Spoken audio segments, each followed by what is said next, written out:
While the Federal Reserve is expected to leave rates unchanged in June, investors are anticipating the Fed's future interest rate moves with the help of the dot plot, which shows where officials think rates are heading in the next few years. How the dots change and how Fed Chair Jerome Powell explains these changes will be the biggest question investors want answered. For more on the Fed, we're joined by Seema Shah, Principal Asset Management Chief Global Strategist, and we've got Brian Frank Funds CIO and Portfolio Manager. Great to have you here in studio with us. Seema, great to see you this morning. First and foremost, as we all gear up for what is expected to be a pause later on today, could we get a hawkish pause potentially, Seema? I think it's quite likely, actually. So although we get, the CPI data was quite promising with headline inflation down to 4%, there were some concerning signs within the core inflation numbers in that the monthly pace isn't slowing. So from that perspective, I think you're likely to get a still hawkish slant to Powell's commentary and essentially keeping the idea that the July meeting is still live and you could see an additional and probably final 25 basis point hike at that point.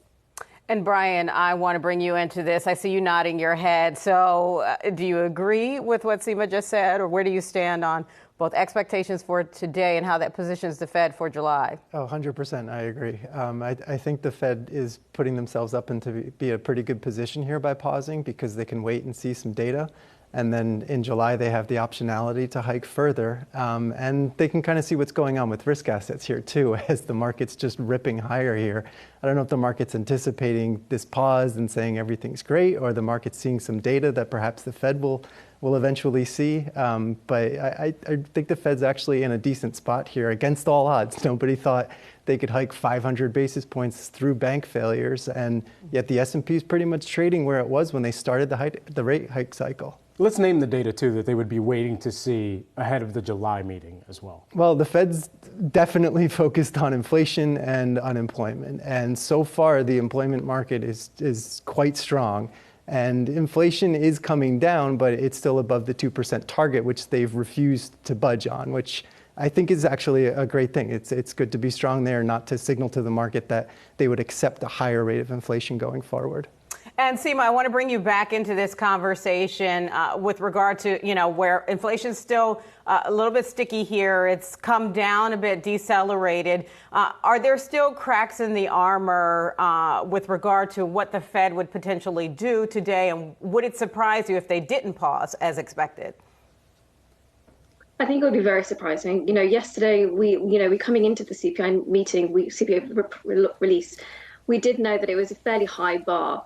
You'd need to have a significant upside surprise to the inflation report in order to convince the Fed to hike.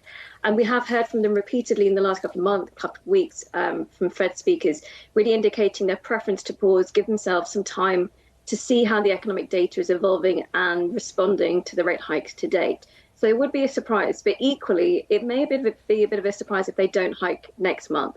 And I think what you would need to see is a significant downside surprise to the jobs report and another one for the CPI number. And at this point, from the jobs report, we're seeing an average of around above 300,000 jobs being added per month.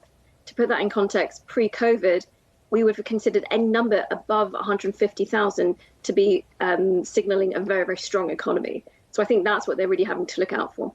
As we were taking a look at the CME FedWatch probabilities here that have shifted strongly towards a pause, even as we still do have going forward from here, the focus on July, the focus on the rest of the year, do we take a cut off the table for the rest of 2023? I mean, there are some houses out there that will still look and say, yeah, it's possible, but there would have to be something so dire in the numbers that the Fed were to see to say that there needs to be a slight cut instituted. I'd agree. So we don't see any rate cuts for this year. The economy is far too resilient. The labor market in particular is too resilient. And unfortunately, even when you think about headline inflation is coming down, most of the forecasts see headline inflation ending the year at 3%. So that's still a full 1% above the 2% target. And on top of that, the core inflation number, which is of more importance, is probably expected to be around 3.5% by year end. So they just don't have the inflation space to be considering rate cuts unless, as you said, there is some kind of very significant negative shock potentially to the banking system or similar, which would prompt them to have to take an emergency reaction. But, as long as the economy is moving in the direction that we're seeing today, and even if there is a slight slowdown as you get towards Q4, it's very unlikely that they would move towards rate cuts this year. And Brian, I want to ask you something along those lines, what Seema talked about, especially if the base case we're going to go with in this conversation of expecting inflation to still cool, but still be around 3%, which is higher than the Fed's target.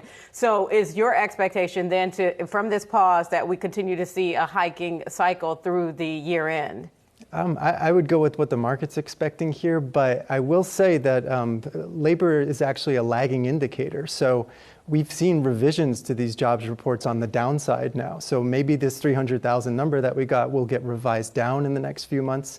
We're seeing with the senior loan officer report that credit is definitely tightening. So there could be some things that could surprise the market, or at least bolster that expectation for a 25 basis point cut by the end of the year. Is the market, in that sense, then directing the Fed at any any instant? Exactly, do. Diane. Remember the taper tantrums? Yeah. So. Oh, absolutely. Right. You got your taper tantrums, but you also have this year. Earlier this year, the market was expecting a lot of rate cuts by the end of the year.